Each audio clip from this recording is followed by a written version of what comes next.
ஊக்குவிக்கின்ற பாராட்டுகின்ற வகையில் தான் இப்பொழுது முதலாக இந்த அழைப்புதலில் கூட அவருக்கு அஞ்சலியை செலுத்துவதற்காக செலுத்தி இருக்கிறோம்.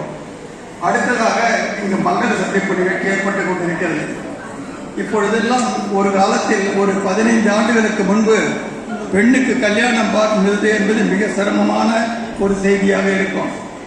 ஆனால் இப்பொழுது நம்முடைய ஆடவர்கள் 35, 40 என்ற வயதெல்லாம் தள்ளி கொண்டு போகக்கூடிய ஒரு சூழல் இருக்கிறது. காலத்தினுடைய கட்டாயம் நம்முடைய சமூகத்தில் மட்டுமல்ல, எல்லா சமுதாயத்திலும் அப்படித்தான் நிகழ்ந்து கொண்டிருக்கிறது. அதனால் இதற்கு மங்கள சந்திப்பு என்பது தேவைப்படுகிறது. இந்த தேவையை அறிந்து கொண்டு சிலர் அதனை வர்த்தகமாக செய்து கொண்டிருக்கிறார்கள், வணிகமாக்கி இருக்கிறார்கள் என்பது நமக்கு தெரியும். இருந்தாலும் நம்முடைய அன்பிற்குரிய ராஜேந்திரன் அவர்கள் தொடர்ந்து பணியை செய்து வருகின்றார். உங்களுக்கு வெளிப்படையாக அவர் செய்ததன் காரணமாக அவரை பாராட்டுவதற்கு கடமைப்பட்டிருக்கிறோம். இரண்டாவதாக நம்முடைய கல்யாண மாலை மோகனை போல அவர் இனிமையாக பேசக்கூடியவர் என்பது ஒரு மகிழ்ச்சியான செய்தி. ஏனென்று சொன்னால் நம்முடைய இனத்தவர்கள் இனிமையாக பேசுவது என்பது குறைவு. உள்ளத்தால் மென்மையானவர்கள், இனிமையானவர்கள். ஆனால் அவர் பேசுவதில் மகிழ்ச்சி அளிக்கிறது. அதை தொடர செய்ய வேண்டும். அதன் காரணமாக பல்வேறு தம்பதியர்கள் உருவாக வேண்டும். நம்முடைய இனம் வாரிசுகள் வாழ வேண்டும் என்பதற்காக அவரை எல்லாம் நாங்கள் வரவேற்று இந்த நிகழ்ச்சியை ஏற்பாடு செய்வதற்கு ஒரு கடமைப்பட்டு நிற்கின்றோம். இரண்டாவதாக இந்த நிகழ்ச்சி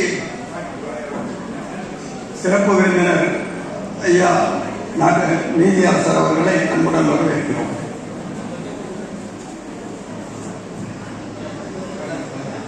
நீதியரசர் ஐயா பாஸ்கர் அவர்களை அன்போடு சங்கத்தின் சார்பாக வருக என்று வரவேற்கின்றோம். அன்பர்களே, ஒரு சந்திப்பு. இதில் எத்தனை பேர் இருக்காங்க, நமக்கு வேண்டியவங்க யாரு, வேண்டாதவங்க யாரு நம்ம பார்க்கறது இல்லை. இங்க பார்த்தீங்கன்னா கலை முக்கியத்துவம் கொடுத்திருக்கிறோம், இசை, நாட்டியம். அதுபோல நம்முடைய மாணவர்களுக்கு கல்வியின் அவசியம் கருதி காரணம் அதனுடைய அலங்காரத்தில் அவர்கள் வந்திருந்து நம்மளை மகிழ்ந்திருக்கிறார்கள்.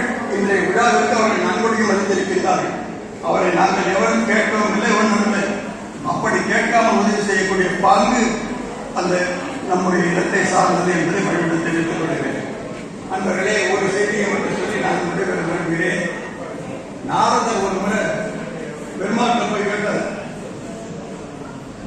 இந்த உலகத்துல சத்சங்கமம், அதாவது சத்சங்கமம் சொன்னால் அதிகாரிகள் சந்திப்பு, ஆனால் அன்பர்கள் சந்திப்பு, உறவினர்கள் சந்திப்பு, இது எப்படி நிகழும், அதனால என்ன பலன் உண்டா அப்படின்னு சொல்லி கேட்கிறாங்க. அதுக்கு அவர் சொன்னது, அப்படியே நாரதா, இங்க இருந்து பக்கத்துல ஒரு தோட்டம் இருக்கு, அந்த தோட்டத்துல ஒரு மல்லிகை தோட்டம் இருக்கு, அதை போய் பார்த்துருவாங்க. அங்க போனா ஒரு புழு இருக்கு, நாரதற்காக சென்று போயிட்டு ஐயோ நம்ம பார்க்க போய் சென்று போயிட்டு அப்படின்னு சொல்லிட்டு அடுத்த பெருமாள் இதுவே ஆகிடுச்சு.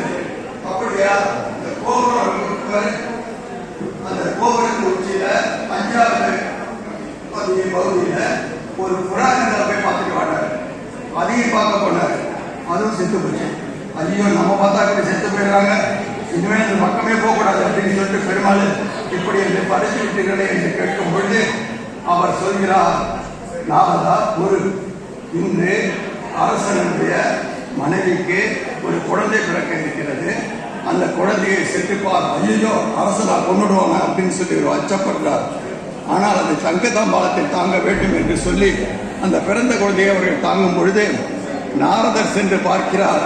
அந்த குழந்தை பேசுகிறது, நாரத பெருமானே, உங்களுடைய நல்லெண்ணத்தில் உங்களை சந்தித்ததால் நான் புழுவாக இருந்து பறவையாக மாறினேன். பறவையாக உங்களை சந்தித்தேன். இன்று அரச குழந்தையாக மாறி இருக்கிறேன்.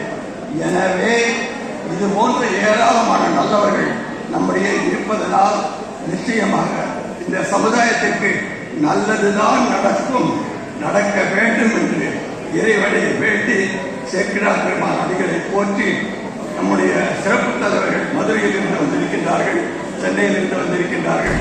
இவர்களை உங்கள் சார்பாக வரவேற்று இப்பொழுது ஒருவர் நம்முடைய நீதியரசர் அவர்கள் சிறப்படை செய்வார்கள். அதனை தொடர்ந்து மங்கள சந்திப்பு நடைபெறும்.